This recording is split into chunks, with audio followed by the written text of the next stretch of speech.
Now we'll study the types of hardware virtualization.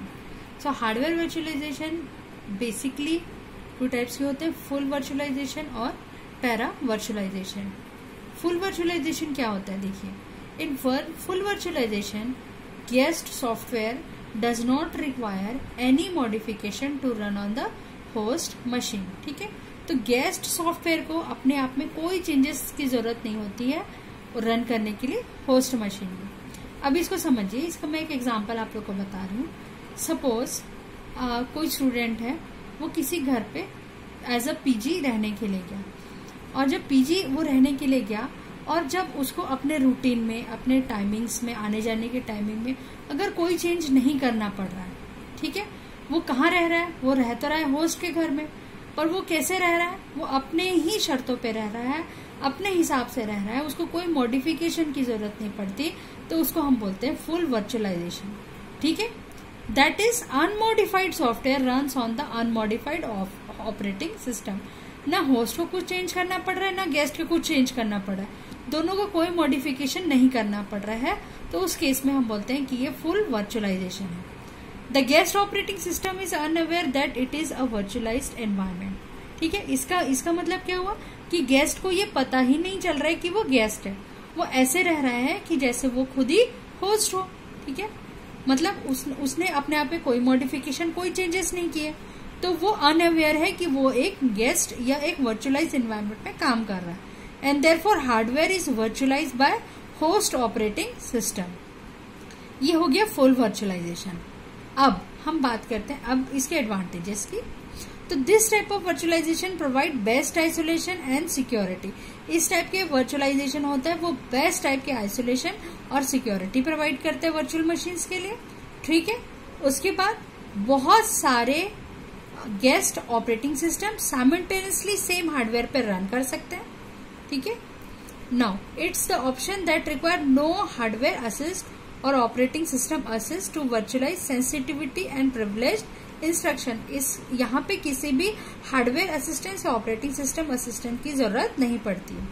Now इसके limitations होते हैं. Full virtualisation थोड़ा सा स्लोअर होता है. ठीक है, उसके बाद hypervisor contains device drivers and it might be difficult for new device to be installed by the user.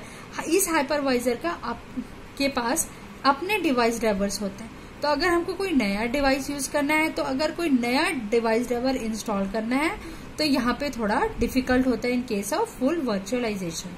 ठीक है ना, अब हम बात करते हैं पैरा वर्चुअलाइजेशन की.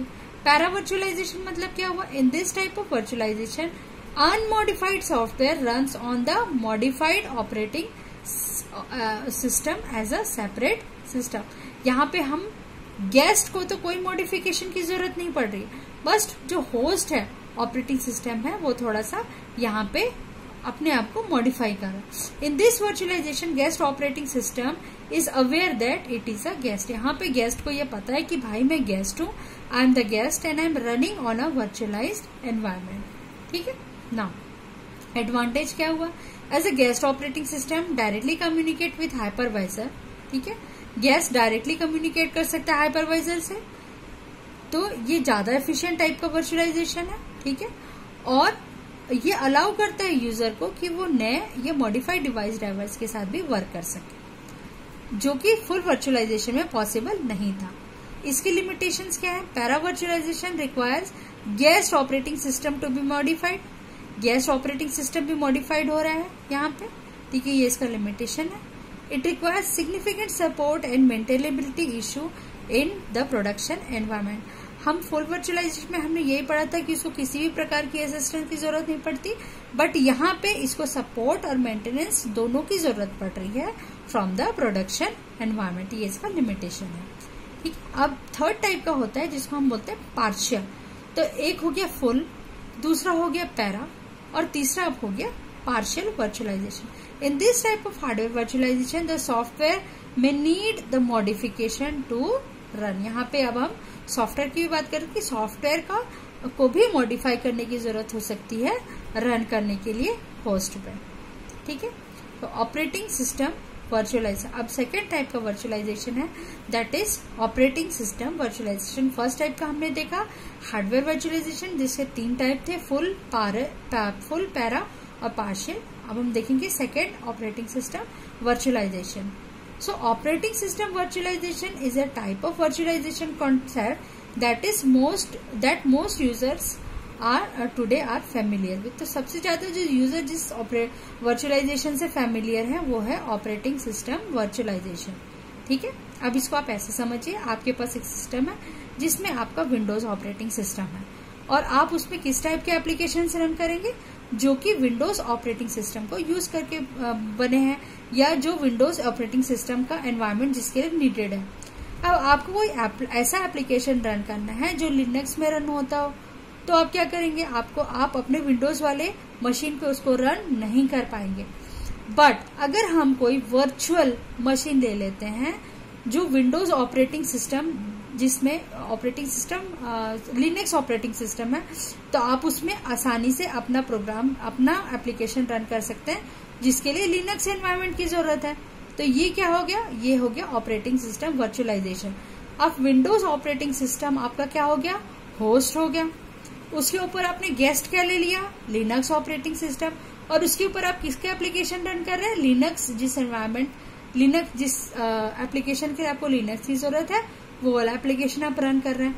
तो आपने क्या किया, विंडोज के ऊपर आपने लिनक्स का प्रोग्राम रन किया, तो ये हो गया operating system virtualization. It typically allows user to run and install any kind of operating system like Windows और लिनक्स डिस्ट्रो और on the existing operating system. तो एग्जिस्टिंग ऑपरेटिंग सिस्टम के ऊपर जब आप कोई दूसरा ऑपरेटिंग सिस्टम इंस्टॉल करते हैं तब हम उसको बोलते हैं operating system virtualization. It require virtual machine manager. अब इसके लिए किसकी जरूरत होती है, VMM की, जिसको हम बोलते हैं virtual machine manager, which allow user to install and manage multiple operating system running simultaneously. और ये VMM क्या अलाउ करता है, ये अलाउ करता है कि किसी भी मशीन के ऊपर हम किसी भी दूसरे टाइप का ऑपरेटिंग सिस्टम इंस्टॉल कर सकें और उसको मैनेज और रन कर सके साइमल्टेनियसली। ठीक है, the operating system run virtually without any knowledge that it is installed on the host platform. मतलब आपने विंडोज के ऊपर जो आपने लिनक्स का ऑपरेटिंग सिस्टम आपने इंस्टॉल किया है वो ऐसे रन करेगा जैसे कि वो उसका अपना एनवायरनमेंट हो, अपना प्लेटफॉर्म हो। उसको ये नहीं पता चलता है कि वो किसी वर्चुअल एनवायरनमेंट में वर्क कर रहा है। VMware is probably one of the most widely used virtual machine manager। Virtual machine manager का सबसे अच्छा एग्जांपल है VMware। ठीक है, अब हम नेक्स्ट टाइप, थर्ड टाइप का वर्चुअलाइजेशन पढ़ेंगे जिसका नाम है network virtualization. So network virtualization, it refers to the management and monitoring of computer network as a single managerial entity from a single software based administrator's console। हम क्या कर रहे हैं, बहुत सारे नेटवर्क को एक सिंगल एंटिटी से मैनेज कर रहे हैं, सिंगल सॉफ्टवेयर बेस्ड एडमिनिस्ट्रेटर से हम उसको कंट्रोल कर रहे हैं। It is intended to allow network optimization of data transfer rates, scalability, reliability, flexibility and security. तो ये जो नेटवर्क वर्चुअलाइजेशन होता है वो हमको क्या क्या चीज एनेबल करता है कि एक प्रॉपर डेटा ट्रांसफर रेट हो, स्केलेबिलिटी हो, रिलायबिलिटी हो, फ्लेक्सिबिलिटी और सिक्योरिटी हो। It also automates many network administrative task. बहुत सारे नेटवर्क एडमिनिस्ट्रेटिव टास्क को वो ऑटोमेट कर देता है। So network virtualization is specifically useful for networks experiencing huge rapid and unpredictable increase of usage. तो जहां पे बहुत सारा ट्रैफिक होता है, नेटवर्क ट्रैफिक होता है, बहुत सारे मतलब अनप्रेडिक्टेबल इंक्रीज हो जाते हैं यूसेज के, वहां पे नेटवर्क यूटिलाइजेशन यूजफुल होता है। The intended result of network virtualisation provide improve network productivity and efficiency. तो through network virtualisation we can get an improve network productivity and efficiency. ये इसका एडवांटेज है नेटवर्क वर्चुअलाइजेशन का। नाउ इसके कितने types होते हैं, इसके 2 टाइप्स होते हैं, इंटरनल और एक्सटर्नल। ठीक है, now next is storage virtualization. So storage virtualization, it multiple network storage resources are present as a single storage device। बहुत सारे स्टोरेज रिसोर्सेस हैं उन सबको हम कंबाइन कर देते हैं, और यूजर को क्या लगता है कि वो एक सिंगल स्टोरेज डिवाइस है। ताकि क्यों हम ऐसा करते हैं, ताकि हम उसको बहुत ज्यादा इजीली मैनेज कर पाए और ज्यादा एफिशिएंटली उन रिसोर्सेस को मैनेज कर पाए। ठीक है, अब उसका एडवांटेज क्या हो जाएगा, अब हमने सारे रिसोर्सेस को एक स्टोरेज में कंबाइन कर दिया है, तो हम उसको इजीली हम उसको यूज कर सकते हैं, इजीली हम उसको अपडेट कर सकते हैं, उसको बेटर यूटिलाइज कर सकते हैं, उसको ज्यादा अच्छे से मैनेज कर सकते हैं। अगर कोई डाउन टाइम है तो हम उसको रिड्यूस कर सकते हैं, अवेलेबिलिटी को हम उसको बेटर बना सकते हैं। ठीक है, so now there are 2 types, इसको ज्यादा डिटेल में जाने की जरूरत नहीं है। स्टोरेज वर्चुअलाइजेशन 2 टाइप के होते हैं बेसिकली, एक होता है ब्लॉक वर्चुअलाइजेशन और दूसरा होता है फाइल वर्चुअलाइजेशन। तो ब्लॉक में क्या हो रहा है, डिवाइसेस आर कंसोलिडेटेड और हम डिवाइस में कैसे स्टोर कर रहे हैं, ब्लॉक वाइज स्टोर कर रहे हैं। फाइल वर्चुअलाइजेशन तो यहाँ पे क्या हो रहा है, as a name suggest is the file और directly stored in the hard drives. यहाँ पे हम ब्लॉक टाइप में हम स्टोर